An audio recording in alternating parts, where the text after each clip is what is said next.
Good night, brothers and sisters, Mr. Political Leader. Friends, brothers and sisters of the United Progressive Party. Those of you who are listening to us at home, good night. I wanted to start with a little Bob Marley. Get up, stand up. Stand up for your right. Brothers and sisters, it is time for us to really make the change now. And get out. What that boy?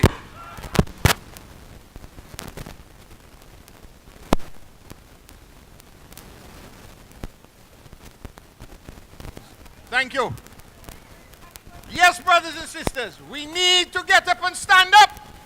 You know, during the week, I was doing a little research, trying to figure out what it is that the Labour Party strategy is. You notice they've been very quiet. Tonight they have a meeting, but up to tonight they're very quiet. And what they're doing is this, brothers and sisters. They're putting Gaston Brown out in the front to chat and chat and chat, while they are working in the trenches. Brothers and sisters, let us not be caught sleeping. You know, when I joined this party, Baldwin Spencer told me, the honorable political leader, he said, John, elections are won in the trenches. That is where you need to be. And tonight, I'm calling on all of us in the United Progressive Party. Do not be caught sleeping. Every one of you need to go out every day and make sure you support the candidate in your area. Knock on every door. Not pass nobody. They like to say, oh, you know, come by my house. Pass by the house. They love to say that they don't see me. It's all right. The ones who want to see me will see me, and I'm out there. Today we were in Paradise View.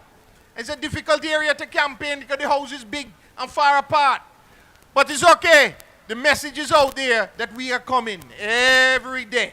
And I implore all of us, brothers and sisters, coming to the meetings are very important, or is very important. But you must stand with your candidate. You must stand with the person in your area and make sure you go. One by one by one. So on election night, what you going to hear? UPP! UPP! UPP! What the PM they say again? So, brothers and sisters, they are campaigning on change. They keep saying, we are the party of change. Well, I was visiting somebody last night and he told me, here, I have a little something for you. And he gave me permission to use it. He says, you know, the Gassot party. I said, excuse me? What party that is? The Gassot. Is Gaston and Asset, the two of them are one. I said, that's how you all see it? He said, yes, that is how we see it. The Gassot party. That is what they want to do. It's no longer the ALP. It's Gassot party. Gassot, I mean, I don't know the name anymore. Gaston and Asset. The two of them bang the same head. And the rest of them have to keep quiet. Brothers and sisters, it is the same old Labour Party. Brother Chandler was here talking to you earlier on, telling you it is the same old Labour Party. They haven't changed a thing. How can it be a new party change when you have Robin, Assad, Gaston, Max, Tico? It's the same regurgitated team. You know what they do? The only ones that made any sense, and I keep saying this, Gail Christian, they throw out. Yeah, all the good ones, they throw them out. And who they bring in? They bring in the ones like Chet.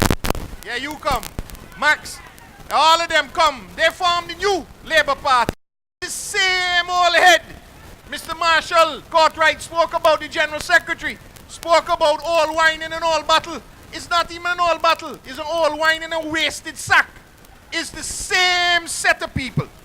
And all Gaston Brown wants to do is take over this government so he can form what he called a super ministry and take all the money and raid medical benefits again and social security.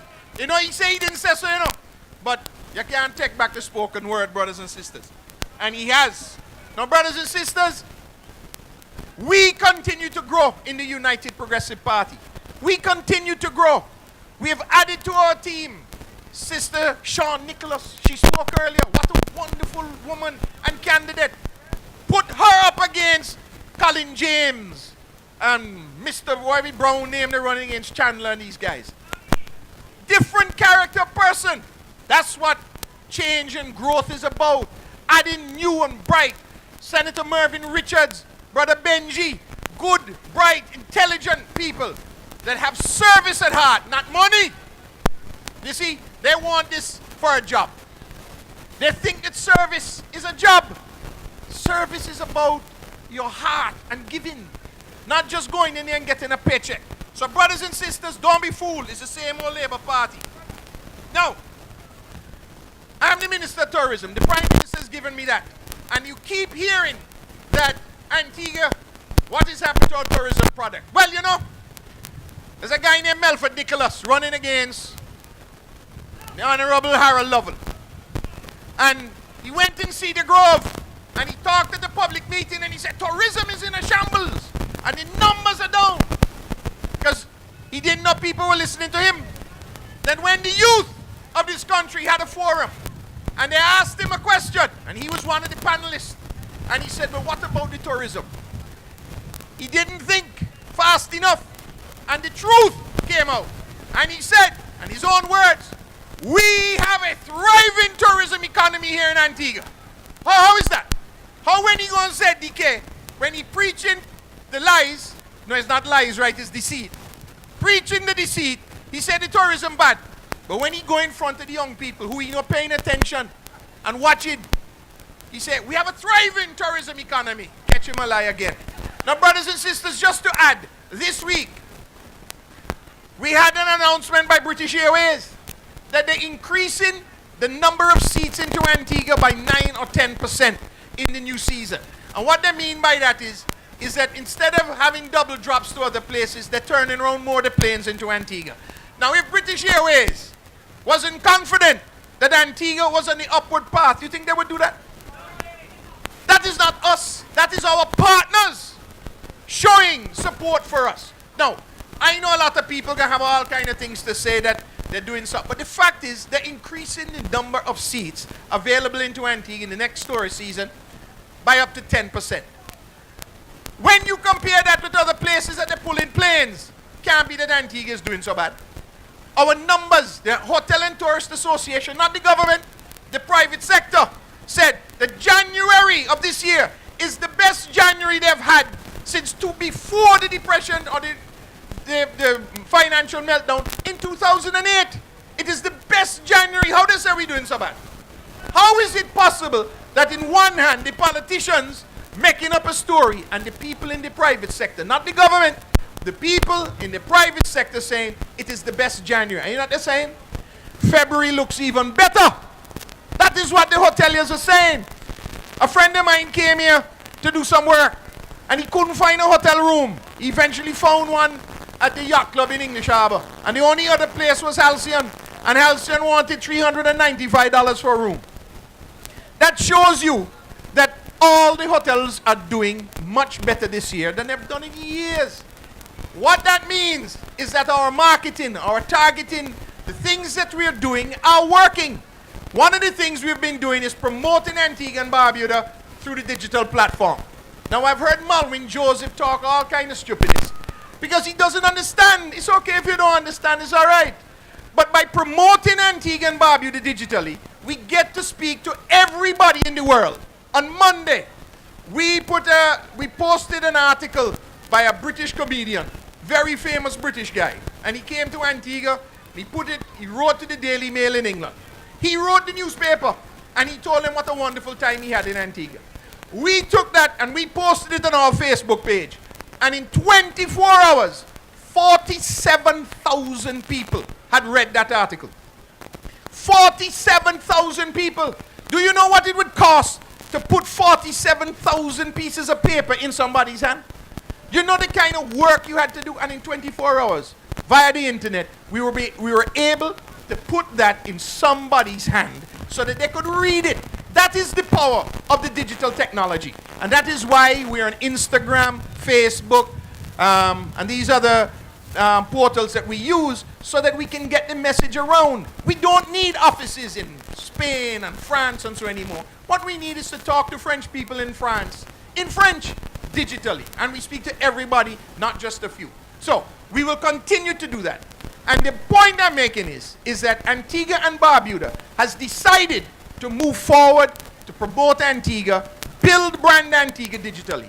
And for a little island like Antigua, with 3,100 hotel rooms, and to have the kind of airlift that we have, people compare us with Barbados. I laugh at that all the time, you know. I say, Barbados has 12,000 hotel rooms and we have 3,000. And you are saying that they have more airlift than us. Shouldn't they have more airlift?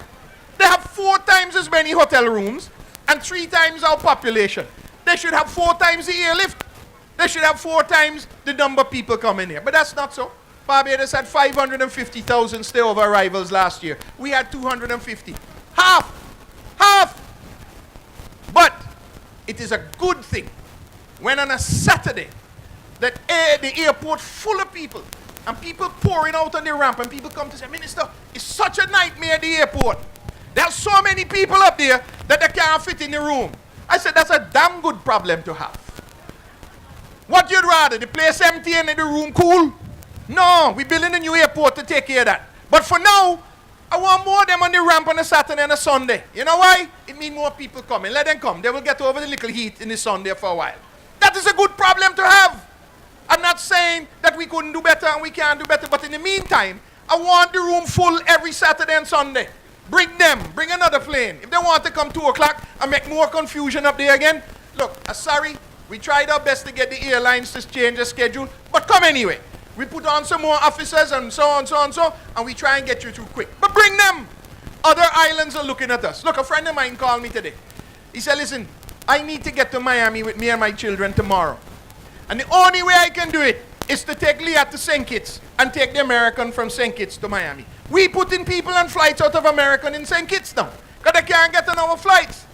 That is a good problem to have. Leah makes some money and our partner over there, St. Kitts, makes some money. But those are good problems to have. So brothers and sisters, I don't want you to feel in any way that for some, because the Labour Party said tourism is down, that is a fallacy. We are doing better this year than we've done in years, and we're going to continue to grow. The last thing, we have a number of hotel projects that are going to start. I want you to understand Half Moon Bay is very close. They're proposing to build 3 100-room boutique hotels, 3 boutique hotels of 100 rooms. That's 3 new brands that will be in Antigua. And they have other people that are looking. Callaloo down in Morris Bay. They have some other properties. But listen out, we don't want to start calling them until they sign. And they're going to sign soon. So brothers and sisters, it is great to be out in Urlings, you know. I was hoping to walk around the crowd a little to see some of my friends. You know, I lived out here for 6 years. And there's some great people in the south. I worked at Curtin Bluff for 6 years. And Beeler and some of the guys that worked with me out there for many, many years are still my friends today. So I always feel very good coming back home. And I remind them that Howard Halford built Curtin Bluff 50 years ago. And most of you would have heard about the Old Road Fund, where the hotel had sent or continues to send people away to train. Brothers and sisters, in 1976, the first 3 people that the Old Road Fund sent away was Zach Carlisle from Old Road, Edson Brown from Old Road, and yours truly, John Maginley. That is how long I've been involved in this community out here, and it's always a pleasure to be back home. So brothers and sisters, until I come again, I'm going to ask the people of St. John's Rural North, those of you who are listening at home, and those of you who are here tonight, we have to redouble our efforts. We had a wonderful walkthrough in Paradise View today. Tomorrow we're going somewhere else, and Saturday we're in Hodges Bay. I implore all of you, those of you who are listening at home, give us 2 afternoons a week. If you can give us 3, we will take it. Come to the branch office. We are there. We're ready to go. And to my team, keep up the good work. You're doing a wonderful job to ensure that on election day, it will be John Maginley, John Maginley, John Maginley, and the United Progressive Party will win St. John's Rural North. Good night, brothers and sisters.